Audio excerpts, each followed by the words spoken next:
Another topic which we will take in this, that is plagiarism. Plagiarism means, if you go through the dictionary, it will simply say thefting, copying, stealing. What does it mean? Means if we take somebody else's work and presents as I have done this work, and I'm not giving credit to the person who is the creator or the originator of this ideas or thoughts, so this is known as plagiarism.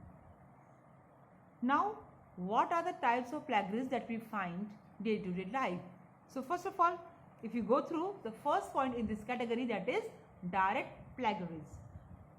It means we are copying or thefting or stealing word to word written by another person and presenting it as it's my own work and without giving credit to that person.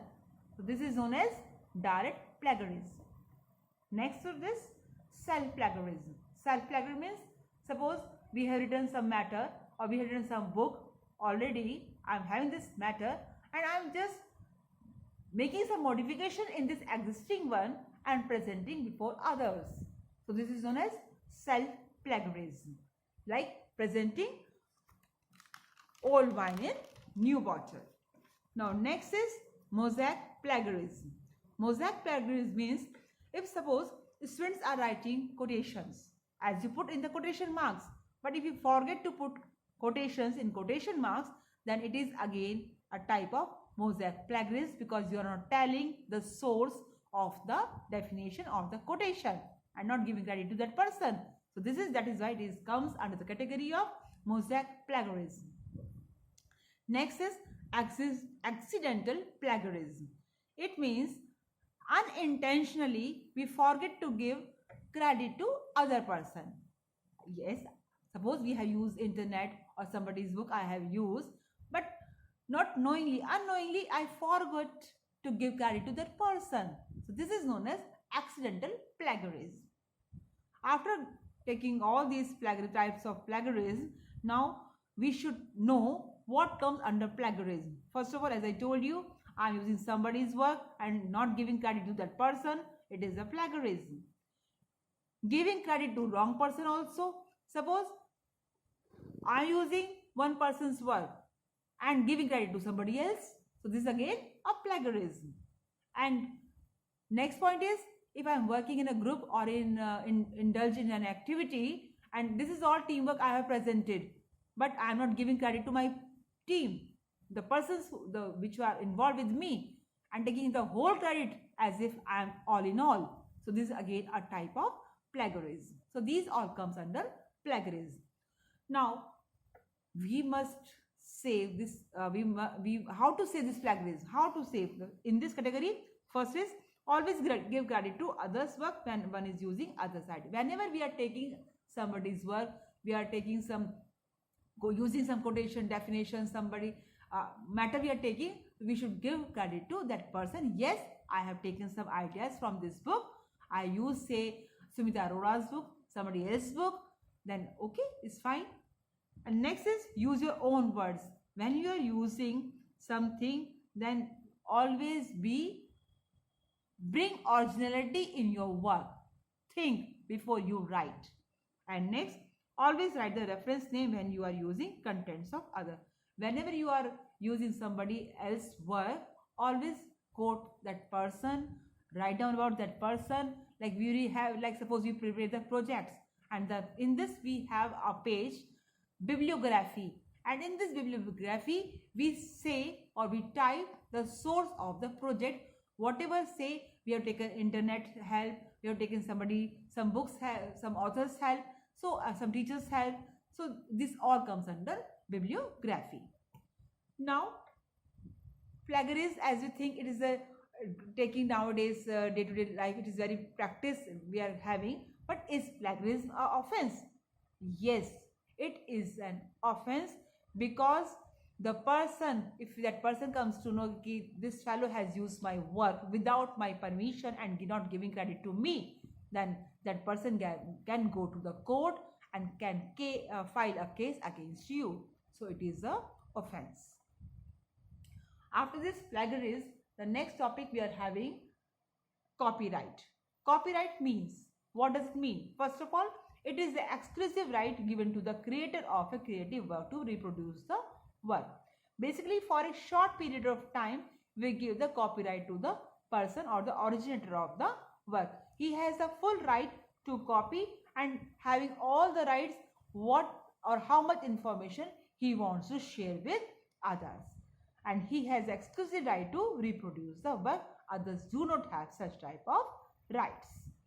Now, some protection rights we are having this trademarks and patents. Trademarks, what does it mean? When we are having certain materials, like we are having certain another entity like phrases, symbols, logos, brand, slogans. This we say that this is a trademark of this company. So you cannot use it unless until we take the permission from that organization or the group of the individual. So this is the meaning of trademark. Next is patents. It covers inventions for a limited time. Suppose you are having certain chemicals, some certain formulas you have created and you want some patent, some rights on it. So for such a duration, say for 2 years, for some years, we can give this patents to you, and then after that anybody can use this particular invention. So that comes under patent. After this, the next point is that licensing or software licensing. What does it mean? Basically, this is a document that provides legally binding guidelines for the use and distribution of the software. See guys, we see so many softwares which we are using in day-to-day life, but we are having certain license. Suppose if we take example of like MS Office, this is what we are having certain license, some rights to use this type of softwares. Like proprietary software we are having, open source software we are having, there is many categories under this software licensing. First of all, what are the following rights to the user to use the software? We can use the software, but for the personal use we can use it, not for the commercial use. We may or may not create copies of the software. That depends how much rights we are having on the software. That depends on this thing, whether we may distribute, we may or may not change. Or software license typically are either proprietary, free, or what type of software it is. So types of licensing, if we talk about, first of all, proprietary software license. The software publisher grants the use of one or more copies of software under the end user license agreement, but the ownership of those copies remain with the software publisher. That is why it is called proprietary. So you must have seen on the signpost it is proprietor. Proprietor means that person is having the whole rights on its material, whatever is dealing with. Next is reserved rights of the software publisher, uses of the software, number of installation allowed, terms of distribution. These are all the reserved rights of the software publisher. After this, we are having free software license. Free software license means software is freely accessible and can be freely used, changed, copied, distributed. Everything we are free to use. Free means freedom to use it. Now, Richard Stallman, who established FSF. FSF stands for Free Software Foundation. Freedom to use, freedom to run, freedom to copy, freedom to change, because we are having the access to its source code. So this is known as the freedom in this case. After this, we are having open source software license. Now, in this software license, it imparts all types of rights to us, like we can freely use, change, improve, copy and distribute. All these rights are with the users only, he can deal with. But it doesn't have to be free of cost. Means we have to pay nominal amount on this software. It is not free of cost. Freedom means free to use, not free of cost. Make it a point. And if you want to get more information, we are having the website. You can go through this website about this open source software. Next, we are having certain advantages of it. What are the advantages?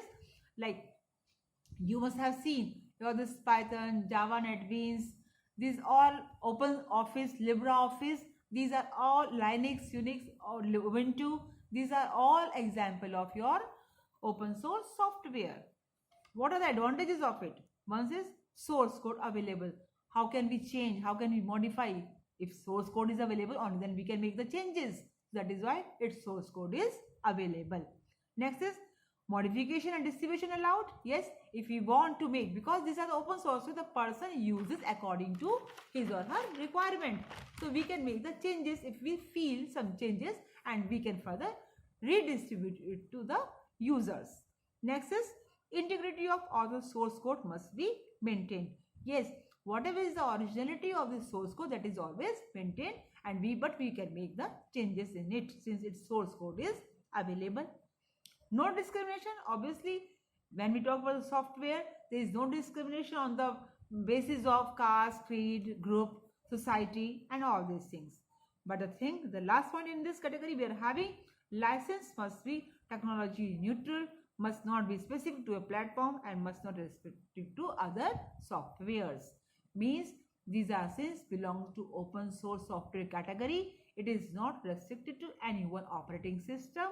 It can be platform compatible and the application compatible also. It should not be hamper or an obstacle in using other software installed on our computer. Thank you, girls.